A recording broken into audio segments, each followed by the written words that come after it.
When navigation goes wrong, the alarms started screaming at exactly 14:32 ship time. Captain Sarah Chen didn't even look up from her coffee. On the cargo hauler Iron Phoenix, alarms went off for everything from low coffee supplies to minor engine hiccups.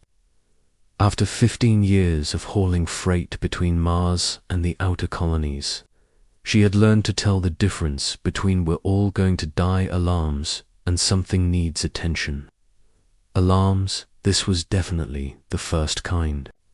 "Captain, we've got a problem." Marcus Webb, her chief engineer, burst onto the bridge, still holding a hydrospanner.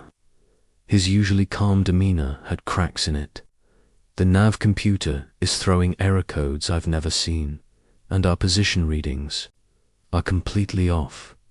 Sarah finally looked up, through the viewport, instead of the familiar star patterns of the Sol system. She saw something that made her stomach drop. Ships, massive ships, arranged in perfect formation, each one easily 10 times the size of her cargo hauler. They were sleek, angular, and covered in what looked like weapon arrays. "Well," she said, taking another sip of coffee, "that's new."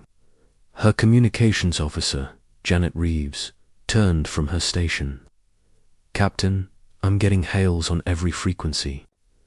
The translation software is working overtime, but I think they're telling us to stop and prepare to be boarded." "Of course they are." Sarah stood and straightened her worn captain's jacket. "How many of them are there?" "Sensors show 47 ships in the immediate area," reported Tom Bradley, their sensor operator and former Navy. "Wait, make that 53. More arriving every minute." Dr. Elena Bascus, their medical officer and resident scientist, looked up from her tablet where she had been analyzing the sensor data. "The energy signatures are unlike anything in our databases. These aren't human ships." "Yeah, I figured that out when they looked like something from a nightmare and could probably use our entire ship as a paperweight." Sarah walked to the com. "Station Janet, open a channel." "Channel open, Captain." Sarah cleared her throat. "Unknown vessels. This is Captain Sarah Chen of the cargo ship Iron Phoenix. We seem to have gotten turned around. If you could point us toward the nearest shipping lane, we'll be out of your hair." The response came in a voice that sounded like gravel being crushed in a blender. The translation software kicked in after a moment. "Alien vessel, you have violated the sovereign space of the Corvallian Empire. You will submit to boarding and inspection immediately." Sarah looked around the bridge at her crew of 6. These weren't soldiers or diplomats. They were truck drivers who happened to work in space. But they had all been through enough cargo inspections, Port Authority hassles, and bureaucratic nightmares to last several lifetimes.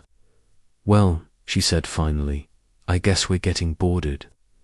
Marcus, shut down anything that might explode if they poke it wrong. Janet, send them our manifest and customs declarations. Maybe they'll appreciate the paperwork." A shadow fell across the viewport as something the size of a city block moved alongside them. The Iron Phoenix shuddered as docking clamps locked onto the hull with enough force to rattle everyone's teeth. "Gentle," muttered Jake Morrison, their pilot and cargo handler. The airlock cycled, and Sarah straightened her jacket again. "Remember, we're just delivery people who got lost. Be polite, answer their questions, and try not to start any interstellar incidents." The first alien through the door stood nearly 8 feet tall, covered in segmented armor that looked like it had been carved from black stone. Its face was hidden behind a helmet that curved into what might have been decorative horns or functional sensors. When it spoke, the voice came from speakers embedded in the armor. "I am War Commander Vextile of the Corvallian Empire. You will identify yourselves and explain your presence in Imperial space. Sarah stepped forward. Captain Sarah Chen, Iron Phoenix, Earth registration. We were hauling mining equipment to Titan when our navigation system had what I'm guessing was a pretty spectacular failure. Are you the supervisor I need to talk to about filing a lost cargo report? The alien tilted its head, and Sarah could practically hear the confusion in its posture. Behind Vextel, several more armored figures filled the airlock. They were all carrying weapons that hummed with energy. You are not afraid, Vextel? Said it wasn't a question, but it sounded like it should have been. Should I be? Look, this is obviously a misunderstanding. We're not military. We're not explorers. We're definitely not invaders. We're just working people trying to make a living. If you want to inspect our cargo, that's fine. We've got mining equipment, spare parts, and about 6 tons of emergency rations that taste like cardboard. Dr. Vasquez stepped up beside her captain.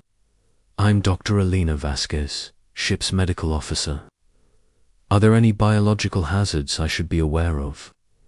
We've got standard human immunities, but I'd like to know if there's anything we need to worry about. The aliens looked at each other, or at least Sarah thought they did. It was hard to tell with the helmets. You treat this as a routine inspection, Vextel said slowly.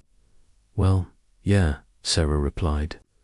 I mean, it's weird that you're aliens and all, but bureaucracy is bureaucracy. We get boarded by port authorities, customs officials, safety inspectors. You guys are just better armed and more polite than most of them. Marcus had been studying the aliens' equipment while they talked. Excuse me, he said, but is that a plasma containment unit on your armor? The field harmonics are really interesting. Mind if I take a look? I'm always curious about new tech. The alien Marcus was addressing actually took a step back, turned to face the engineer. You wish to examine Corvallian military technology. If you don't mind, I'm not trying to copy it or anything. I just like seeing how different people solve the same problems. Heat dissipation on something like that must be a real challenge. Janet looked up from her communications station. Are you getting a lot of interference on your comm systems? I'm showing some really weird harmonics. Might want to have your tech people look at that. The boarding party stood in complete silence for nearly 30 seconds. Sarah was starting to wonder if she had broken them somehow. You show no fear of the Corvallian Empire, Vextel finally said. Should we? Sarah asked. Look, I'm sure you're very impressive to whoever you usually deal with, but we've seen mining ships the size of small cities, survived solar flares that could cook a planet, and dealt with bureaucrats who make your average nightmare look like a pleasant dream. No offense, but if you're not actively shooting at us, this is actually pretty pleasant. Yeah, added Tom Bradley from the sensor station. Plus, your formation is really clean. Whoever's running your traffic control knows what they're doing. Vex seemed to consider this. You will come with us to the flagship. Supreme Commander Zethkar wishes to see these humans who show no fear. Sarah shrugged. Sure, just let me grab the logbook and our insurance papers. Oh, and Marcus, bring your toolkit. If their Supreme Commander is anything like the port authorities, we might be there a while. The flagship Eternal Dominion was bigger on the inside than should have been physically possible. The corridors were wide enough for 4 humans to walk side by side, and the ceilings disappeared into shadows above their heads. Every surface was covered in symbols that seemed to shift when you weren't looking directly at them. Nice architecture, Alina commented, running her hand along a wall. The metal has an interesting crystalline structure. Mind if I take some measurements? You continue to behave as if this is normal, Vextol said. Well, it's not normal for us, Sarah replied. But we adapt. That's kind of what humans do.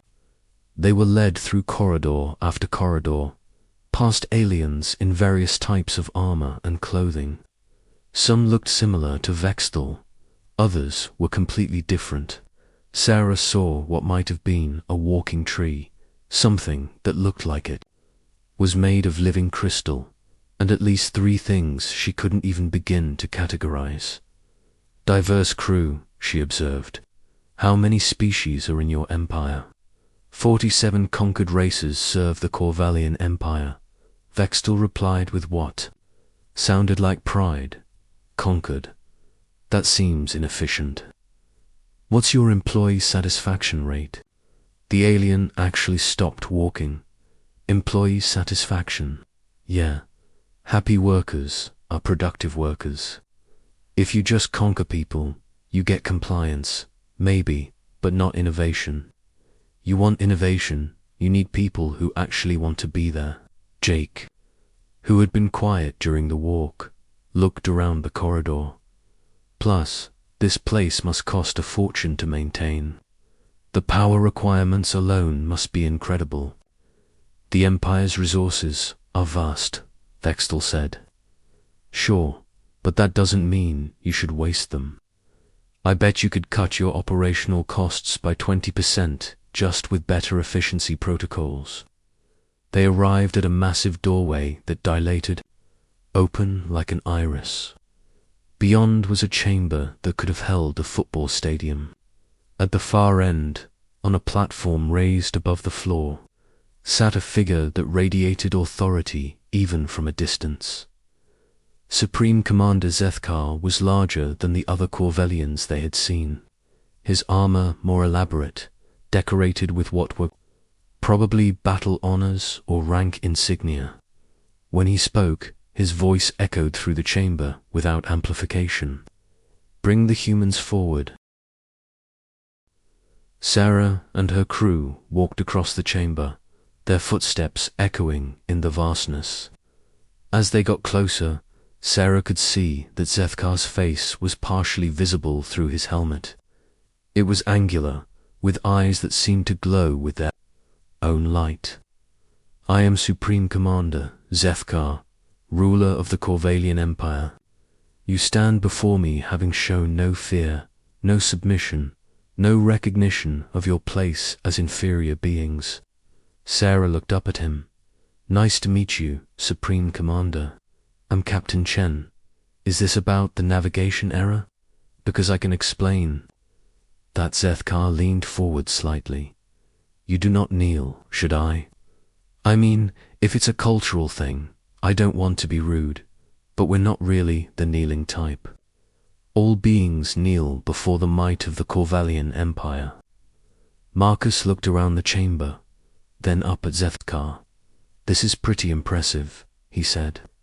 The engineering alone must be incredible.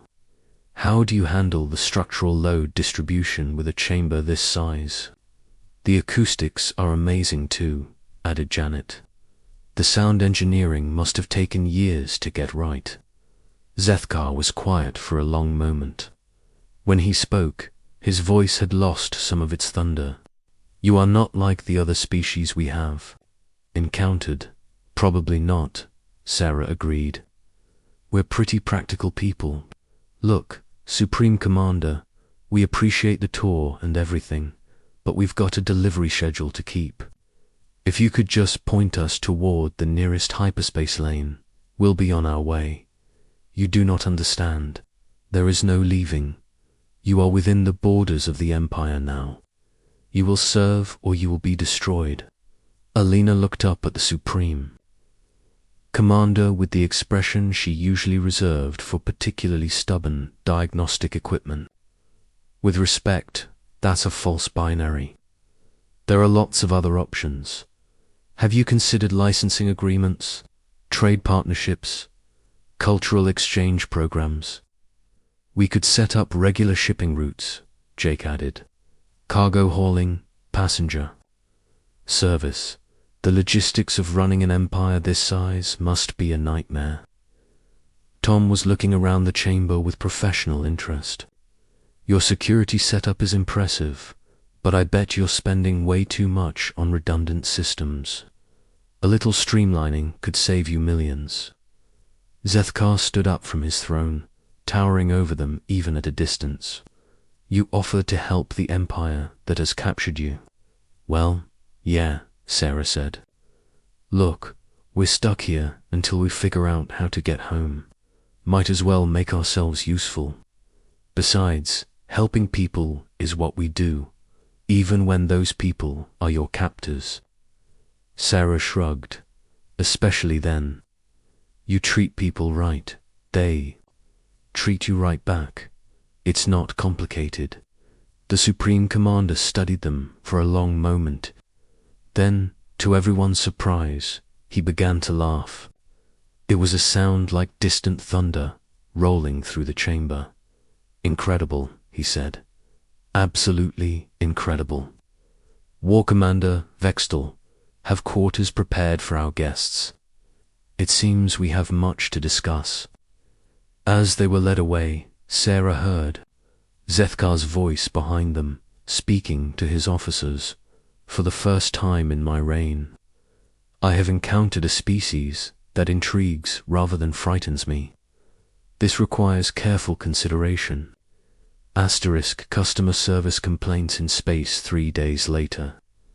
Sarah was sitting in what the Corvellians called a guest quarter, but which looked more like a luxury hotel suite, reviewing reports from her crew.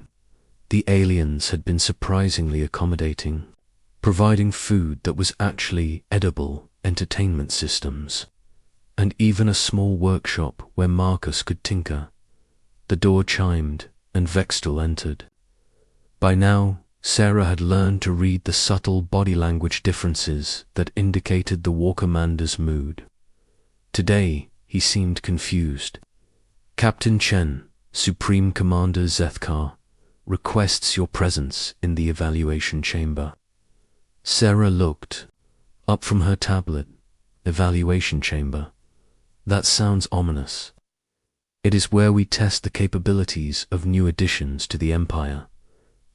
So, like a job interview.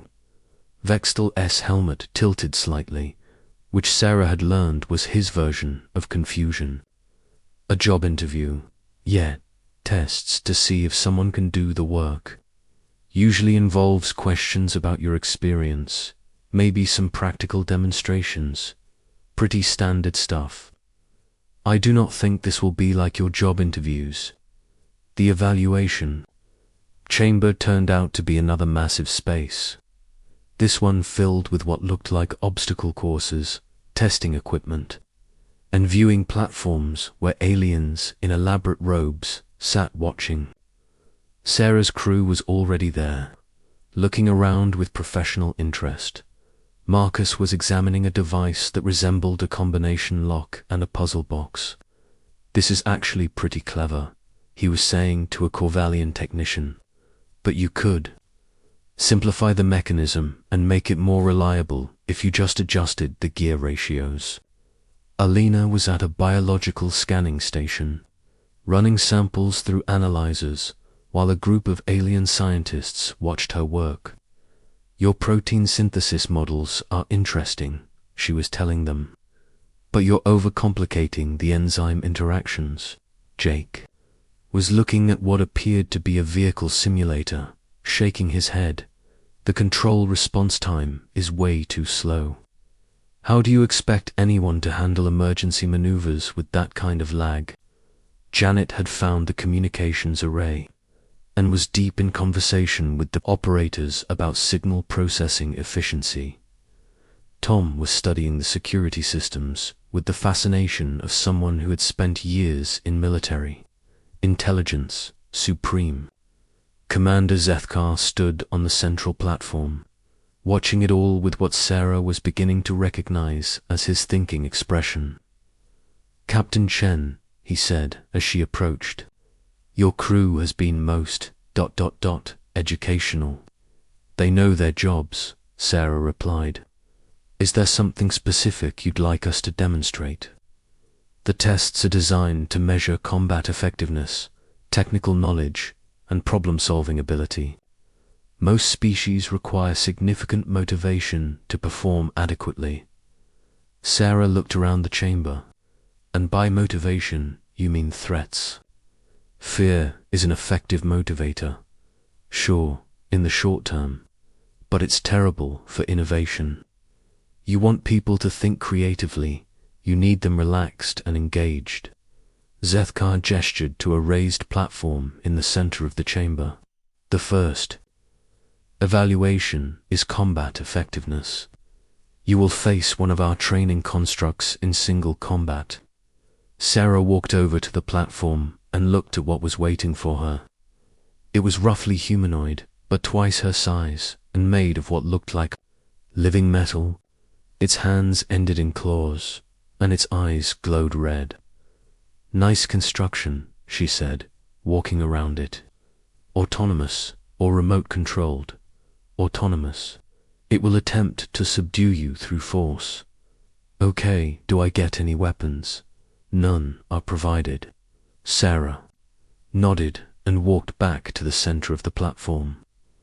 The construct activated with a sound like machinery starting up. It was fast, much faster than its size suggested it should be. But Sarah had spent years loading and unloading cargo in variable gravity, dodging crane arms and conveyor systems. She moved with the practiced efficiency of someone who knew how to work around dangerous machinery. When the construct lunged, she sidestepped and used its momentum to send it stumbling past her. When it swung a clawed hand at her head, she ducked and kicked at what looked like a joint in its leg. The construct staggered. Interesting balance point, she called to Zethkar while dodging another attack. But the center of gravity is too high. She grabbed a loose cable from the platform's edge and wrapped it around the construct's ankle as it charged again. This time, when it stumbled, it went down hard. Sarah was on it immediately, finding what looked like a control panel on its back and pressing several buttons at random. The construct shut down. Nicely made, Sarah said, standing up and brushing dust off her clothes. But you might want to armor the control systems better. The chamber was completely silent. Zethkar's voice echoed in the stillness. You defeated a Class 7 combat. Construct in under 2 minutes. Was there a time limit? You didn't mention a time limit.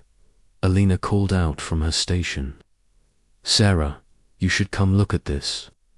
They've got some really interesting biological adaptation technology over here. In a minute, Sarah called back. She looked up at Zethkar. What's the next test? The second evaluation was a technical problem-solving exercise involving repairing a damaged power coupling while under time pressure. Marcus finished it in half the expected time and then proceeded to suggest 3 improvements to the original design. The third was a leadership scenario where Sarah had to coordinate her crew in managing simulated crisis aboard a space station. They handled it with the smooth efficiency of people who had spent years dealing with emergencies, breakdowns, and impossible deadlines. By the end of the day, the observation deck was packed with aliens who had come to watch these strange humans work. There was a lot of discussion in languages the translation software couldn't handle, but the tone was clearly one of amazement. Zethkar dismissed the observers and had Sarah's crew brought to a smaller chamber that seemed designed for conferences. He sat across from them, his elaborate helmet set aside for the first time. His actual face was surprisingly expressive, with large eyes that seemed genuinely curious. In 300 years of expansion, he said, the Galactic Empire has never encountered a species like yours. We get that a lot, Sarah replied, usually from customs officials. Your species shows no fear of superior force. You treat complex problems as routine maintenance. You offer to help your captors improve their efficiency. Alina leaned forward. With respect, Supreme Commander, I don't think you're our captors anymore. Captors don't usually ask for technical advice. Marcus nodded. Plus, you've got some really interesting challenges here that we'd love to help solve. That power coupling design, for instance.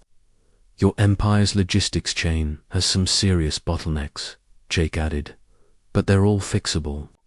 The communication protocols could use some streamlining too, Janet put in.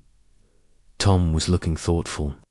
Your security is impressive, but it's probably costing you more than it needs to. Zethkar was quiet for a long moment. You would help. The Empire voluntarily. Why not? Sarah said. You've got interesting problems. We like solving problems. Seems like a good match. But you are not citizens of the Empire. You owe us no loyalty. Loyalty isn't something you owe, Alina said. It's something you earn, and you're earning it, Marcus added. You could have just destroyed our ship when we stumbled in here. Instead, you're trying to understand us. That counts for something. Zethkar stood and walked to the chamber's viewport, looking out at the stars. The Empire was built on conquest and fear. Every species we have encountered has either submitted or been destroyed. Well, Sarah said, maybe it's time to try. A different approach. You would stay. Help us rebuild the Empire as something other than a weapon of conquest. Sarah looked around at her crew. They all nodded. We'd need to go home eventually, she said. We've got families, obligations, but we could set up regular runs, maybe establish some kind of cultural exchange program. You help us figure out how we got here. We help you figure out how to run an empire without having to conquer everybody. It would mean changing everything we are. Not everything, Tom said. Just the parts that aren't working. Zethkar turned back to them. The Council of War Commanders will never accept this. So don't ask them to accept it, Sarah replied. Show them it works. Start small, maybe with a few systems that are having problems. Let us help you solve them without conquest or intimidation. When the results speak for themselves, the Council will come around.